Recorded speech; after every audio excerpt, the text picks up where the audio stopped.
Hello, it's Peter Merrick again, and I want to share with you a concept that's been brewing in my head for the last 30 years, or almost 30 years, and it's called the 100-mile rule.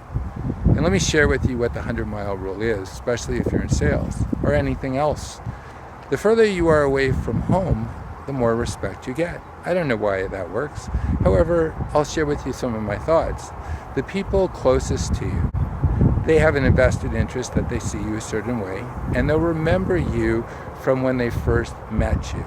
So for example, when I was a bumbling fool in high school, people choose to remember me that way. If I was a jerk in high school, if I got drunk in high school, that's how people need to see me. Now I'm not that individual.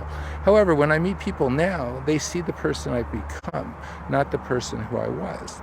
And so we know so much in sales and in business. Many people we know, they might not come to us because they're stuck, and we're stuck because we allow ourselves to be stuck.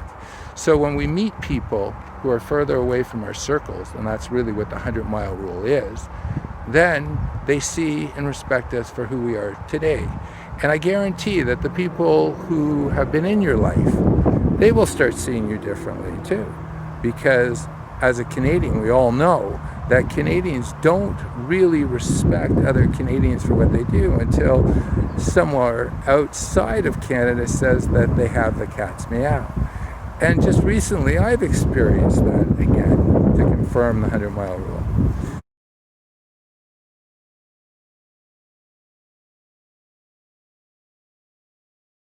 About 2 years ago, I made the decision to move from my hometown of Toronto to San Diego, California.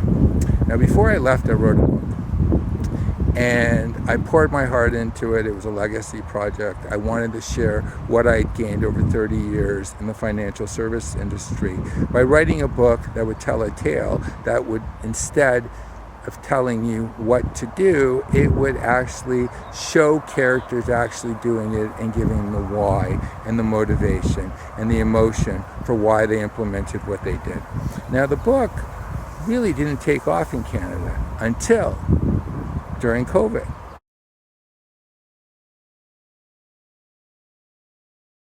And what happened is, an accounting firm took the book, and I'll just hold up the book here, The King of Main Street. They took the book and they thought it would be perfect to keep in contact with their senior managers and partners during COVID, since no one was getting out of their house. And they were reading 4 chapters a week, and they would get together and they would use that shared experience, that shared lexicon, to actually talk about real life situations they were dealing with. And it gave them a shared experience to be able to talk about that. What occurred after that is life insurance companies and mutual fund companies started book clubs as well, based on my book. And they started discussing the book. And after they were finished discussing the book and talking about how they could use it and how they could share it with the right prospect, the business owner who was planning to transition out, planning to do succession planning, the financial advisors, the accountants, they were buying books and they were giving it to these individuals, and that happened. And I would jump on calls after they had finished and just share thoughts that I had while I was putting together the book. And the one thing I want to share with you, a lot of credence and credibility has been given to me, and my book has become a bestseller in Canada in multiple categories on Amazon since I left.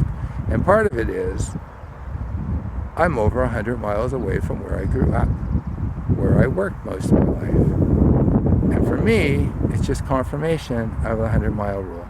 So I want to share this with you. If you want the respect and people to see you for who you become, the further you go away from where you've come from, the more respect you'll get. And in business, you'll actually do more business. Because people aren't seeing who you were, they're seeing you, who you become, and who you are. Those are just my thoughts. I'm going to be sharing a lot of them because over my journey, I didn't have the words to express it. So I had the help of reading over 5,000 books to try to articulate it. And I tried my best to take all that learning in sales, negotiation, succession planning, and to put it into a wrapping where you'd be able to see it for yourself with my book, The King of Main Street.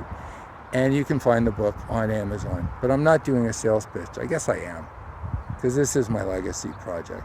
What I'm actually saying is, we're going to be exploring all these different sales things and all these learnings that I've fortunately gained by living in the University of Hard Knocks